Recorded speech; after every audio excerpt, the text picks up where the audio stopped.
ये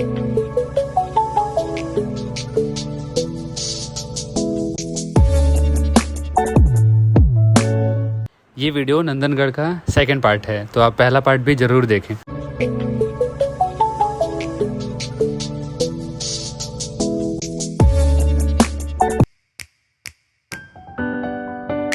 ठीक है, तो फाइनल में रेडी हो गया।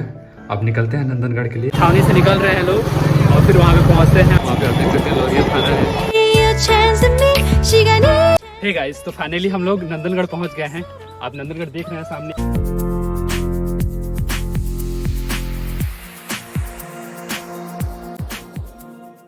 तो आपने वीडियोस देख लिया, अब भैया से पूछते हैं तो नंदनगढ़ के बारे में, और ये भी बताएंगे। चलिए भैया।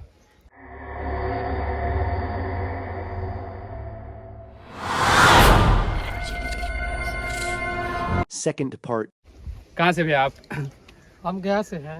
आप भैया गया से हैं, तो और क्या क्या जानते हैं इस नंदनगढ़ के बारे में आप? देखिए, नंदनगढ़ का स्तूप को अंगार स्तूपा भी माना जाता है, और इस जगह पर राहुल संस्कृत्यान के अनुसार या बिहार बौद्ध धर्म के लेखक सरदार त्रिपाठी जी के अनुसार इस भाग में मौर्य पिपली वन के मौर्य रहा करते थे, जो यहाँ पे राज किया करते थे। तो भगवान बुद्ध का जब अस्थि बंटवारा हुआ था, जिसमें वैशाली को मिला, राजगीर को मिला, अब पावा के मल के मिला, कुशीनगर को मल के मिला, कपिलवस्तु के शाक्य के मिला, और रामगरम का कोलियों को मिला, और बेटद्वीप का ब्राह्मण को मिला। इस सब में तो एक भाग थोड़ा लेट पहुँचे तो इनको अंगार प्राप्त हुआ। भगवान बुद्ध का जो राख होता है वो अंगार प्राप्त हुआ। तो इसी को लाकर कई विद्वानों का मानना है कि इस पर एक स्तूप का निर्माण किया गया है। इसको अंगार स्तूप भी माना जाता है। लेकिन हालांकि फयान के अनुसार ये कुशीनगर से 12 योजन पर स्थित था, और इसको कहीं कहीं नंद का फोर्ट भी बोला जाता है, किला भी बोला जाता है, लेकिन ये है स्तूप है। स्तूप है ऐसा ही स्तूप जो है इंडोनेशिया का जो बड्डोपुर में है, इसी का स्ट्रक्चर से पंचवतीय स्तूप है। तो इसका इतिहास जो है सबसे गौरवशाली रहा है। इसकी खोज 1880 में ब्रिटिश इंजीनियर और पुरातत्ववेदा लॉर्ड कनिंघम ने अपने यात्रा के दौरान की थी। इसकी खुदाई में कई प्रकार के अवशेष भी मिले हैं, जो कई विभिन्न संग्रहालयों में इसको रखे गए हैं। अच्छा, तो ये मतलब स्ट्रक्चर जो बना हुआ है, तो अंदर जाने का कुछ रास्ता भी था क्या पहले जब बना हुआ था ये? नहीं, अंदर जाने का रास्ता नहीं है। ये ऊपर से स्तूप होता है, होगा, लेकिन उसको खुदाई के पूर्ण रूप से जब खुदाई हो तब पता है। हालांकि खुदाई हुआ है, तो आंशिक खुदाई में कई प्रकार के यहाँ अवशेष भी मिले हैं। हम पहले बता जो कई प्रकार के म्यूजियम में रखे गए हैं। तो इसके तरह तरह की बात है। इसका एक जो चंपारण जिला था, एक भाग इसका पिपली वन कहा कहता था। पिपली करण या पिपली वन के मौर्य। तो कुछ लोग बोलते हैं कि चंद्रगुप्त मौर्य भी थे, कि वो यहीं से थे, इसीलिए मौर्य से मौर्य हो गया। तो ये इतिहास की बात है। लेकिन ये जिला जो एक स्तूप है, ये जो स्ट्रक्चर जो स्तूप है, इसका महत्व बहुत ज़्यादा है चंपारण जिला में। और इसका नाम नंदनगढ़ ही क्यों रखा गया? मतलब जैसे कि कुछ लोगों का जनश्रुति अनुसार है कि नंदनगढ़ भी बोलते हैं। नंदनगढ़ यहाँ पे है कि राजा एक नंद था पटना का, महापद्मनंद का पुत्र राजा नंद, इसी पर नंदनगढ़ रखा। कोई किसी का मानना कि बुद्ध के भाई एक नंद थे, इसी पर नंदनगढ़। इसी तरह तरह की बात है। लेकिन सारी सत्यता जब खुदाई होगी, कोई सीधा लेख मिलेगा, उस पर मुहर मिलेगा, जैसे कपिल वस्तु में मिला है, उसी प्रकार से इसका पता चल जाएगा क्या। अच्छा, अभी मतलब डिटेल में पूर्ण रूप से पता नहीं है कि इसमें इतिहासकारों को लेकर मतभेद है। कोई इसे अंगार स्तूप मानता है, तो कोई राजा नंद का फोर्ट मानता है, और कोई विद्वान इसको अलकप के बुलियो, जो अलकप एक भाग भगवान बुद्ध का स्कीम अलकप का बुलियो को मिला तो मानते हैं। कई ब्रिटिश इतिहासकारों का ये भी मानना है। हालांकि इसके जो आसपास 15 से 20 टीले हैं, और बाद में 2 किलोमीटर उधर जाइएगा तो एक अशोकन पिलर भी है। अशोकन पिलर भी है। तो इस स्थान का महत्व बहुत स्थान है। और ज्ञात रहे कि जब भगवान बुद्ध कपिल वस्तु से गृह त्याग करके वो पहले रामग्राम पार होते हुए, रामपुरवा होते हुए, इसी रोड से लौरिया राज के शरिया होते हुए वैशाली के राजगीर से उर्वेला गए थे। तो इसका महत्व उस स्थान से भी है। और सम्राट यहाँ खुदाई में कनिष्क काल का बहुत सा अवशेष मिला। कनिष्क काल लगभग ईसा से 1 शताब्दी पूर्व हुआ, तो कनिष्क का यहाँ पे बहुत सा अवशेष मिला है। और इसकी अगर और गहन खुदाई किया जाए तो इसकी प्राचीनता जो है वो ईसा पूर्व 6ठी शताब्दी तक जा सकती है। यही ये जो स्ट्रक्चर है 2 से 2500 साल पुराना हो सकता है। 5 hours later. हेलो गाइस, तब हम लोग नंदनगढ़ कवर कर दिए, आपको दिखा दिए। अब इसको बाय बोलते हैं, बाय। और फिर अब निकलते हैं आगे। गाड़ी सामने ही खड़े किए थे हम लोग, यहाँ से अब हम लोग निकलेंगे। अशोक स्तंभ कम से कम 9 बजे से आए थे मॉर्निंग में, और अभी टाइम हो रहा है 2 बज रहा है। यानी कि आप अनुमान लगा लो कितना देर से हम यहाँ पे थे। यानी कि 9 बजे से कंटिन्यू हम लोग 10, 11, 12, 1, 2, यानी 5 घंटे से हम लोग शूट कर रहे थे। Let's go as Shaka Pillar. और यहाँ से अब हम लोग ले चलते हैं आपको अशोक स्तंभ।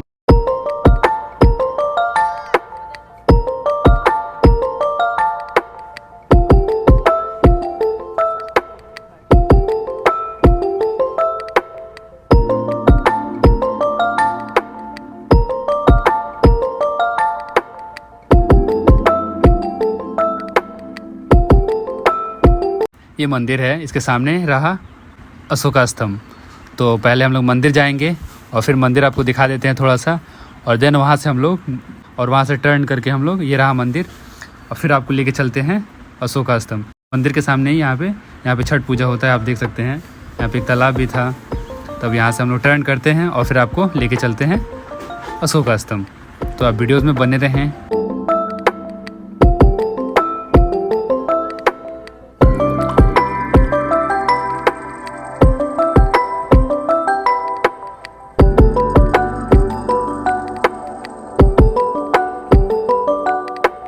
तो फाइनली हम लोग अशोक स्तंभ पहुँच गए हैं, और ये रहा अशोक स्तंभ का बोर्ड, और यहाँ पे लेफ्ट साइड में है, आप यहाँ पे देखिए, यहाँ से ये रहा अशोक स्तंभ। अब इसका वीडियोस आपको दिखाते हैं।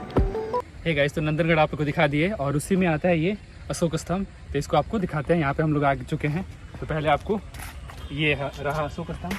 तो पहले आपको सिनेमैटिक फोटोज़ दिखा देते हैं, देन इसके बारे में हम लोग को तो ज़्यादा कुछ पता नहीं है, लेकिन फिर भी आपको राउंड राउंड करके घुमा के दिखा देते हैं वीडियोज़ को। तो पहले आप सिनेमैटिक वीडियोज़ देखें, और देन उसके बाद से हम लोग आगे आपको वीडियोज़ को दिखाते हैं।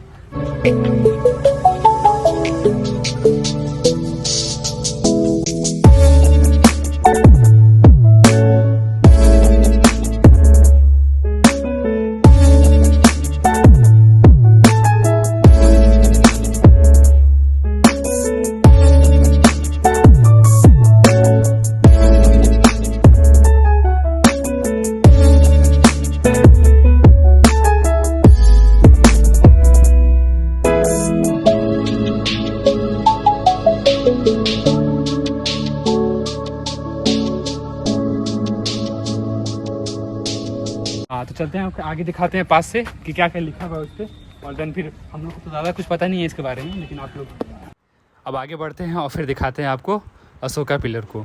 यहाँ पे अशोका पिलर पे पूरा ऊपर से नीचे तक कुछ लिखा हुआ था, जो हम लोग को समझ में नहीं आ रहा था। ये राजा अशोक के टाइम का लैंग्वेज था, तो वो लोग पता नहीं क्या लिखे थे, और आपको समझ में आए तो आप कमेंट करके बताएं। ये अशोका पिलर नंदनगढ़ का ही एक पार्ट था, क्योंकि हम लोग नंदनगढ़ गए हुए थे, तो वहाँ पे एक बोर्ड पे नंदनगढ़ सहित वहाँ पे लिखा हुआ था अशोका पिलर। देन हम लोग अशोका पिलर आए, तो यहाँ पे भी एक बोर्ड पे लिखा हुआ था, पहले अशोका पिलर, देन नीचे नंदनगढ़। ये राजा के टाइम लोग का बना हुआ है। ये जब नंदनगढ़ का स्थापना हुआ था, आई थिंक उसी के टाइम में यहाँ पे स्थापना हुआ था, और यहाँ पे पूजा भी होता है। कब पूजा होता है बाबू यहाँ पे, किस टाइम? नया है अभी। अच्छा, आपको भी नहीं पता है, बच्चा को भी नहीं पता है। तो दिखाते हैं, देखिए। हाँ, दिखाओ पूरा ऊपर तक दिखाओ।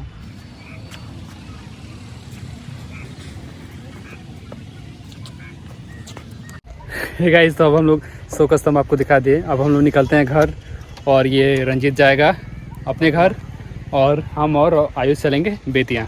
तो अब निकलते हैं बेतिया, और फिर जाके घर पे ब्लॉग को एंड करते हैं।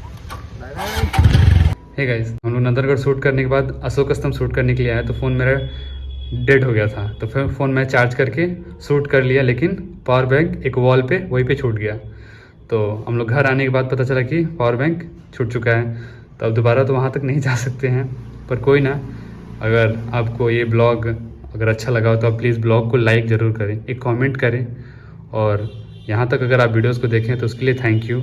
और वीडियोस को ज़रूर शेयर करें, और चैनल को सब्सक्राइब करके बेल आइकन ज़रूर प्रेस करें। Thanks for watching this blog. Bye.